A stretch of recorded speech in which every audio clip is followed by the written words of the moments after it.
Welcome. This is part 3 of how the MLCP process works. This is the procedure that allows you to help a client develop a personal estate plan. Once documents are developed, there needs to be a review, documents need to be signed, and assets need to be transferred into your client's trust. Once again, a team member of Client Management Services, CMS, assists your client with this process. Many advisors like to help with the funding kit as it legitimately allows them to see all client assets.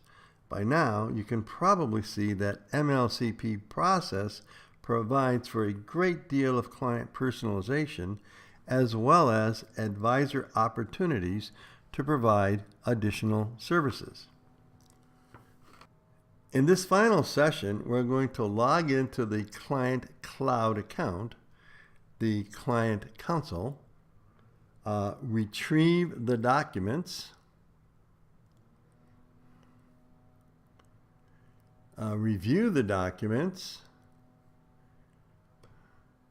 We're going to look at the personal part of the documents, and beginning on page 21, we'll see there's the $50,000 contribution to the American Cancer Society. James and Jane listed as beneficiaries.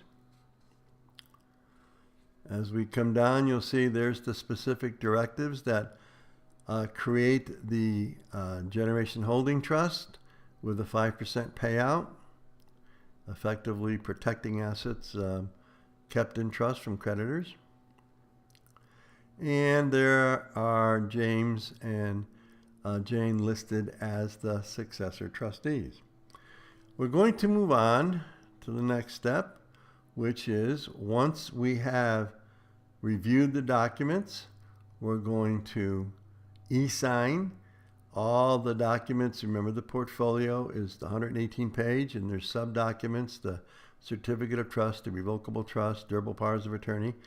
All these sub-pages or subsets of documents have been electrically signed by clicking on the electronic signature form. Now we're going to look at the directive addendum. Remember that? That was for the IRA so that we could have minimum distributions. Remember, we changed it to 20 years instead of 10. There's that done, and also this has been electronically signed. So what's left? We're going to go to the funding kit. Here we're going to list the assets on the schedule. First with the real estate, where we've put the legal description and included the property address. I remember John had a bank account. We've listed that. And by the way, you'll see that we're listing the size of the accounts. Securities account. He had a life insurance policy, and finally an IRA.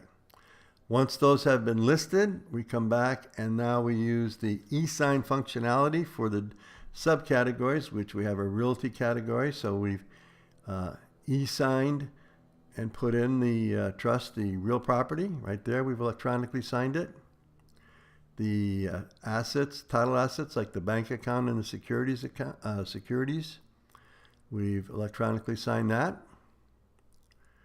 And the last is assets payable, which in this case would be life insurance, and the qualified retirement plan, the IRA, which are all going to go into the trust.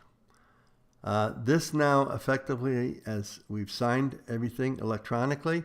So the last thing we're going to do is we're going to come back to the My Estate Plan button, and we have the Master Signatory Guarantee. Now this is a new form which takes all the e-signs that we have done, and you'll see that they're on different dates actually. Here's where we originally signed the portfolio, the advanced medical directives.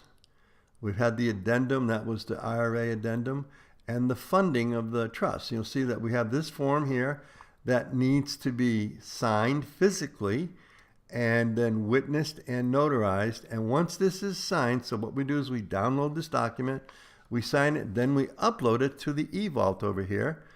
And you'll see we've done that, and we're going to go find it. Okay, hit the wrong button there. Okay, there it is. And There's the document. We'll open it up so you can see it. Again, we'll center it a little bit here. And we'll see that there is the master signature guarantor, which has been downloaded and signed by John and witnessed and notarized. This effectively completes the process. We have now completed the whole process. Thank you for your time.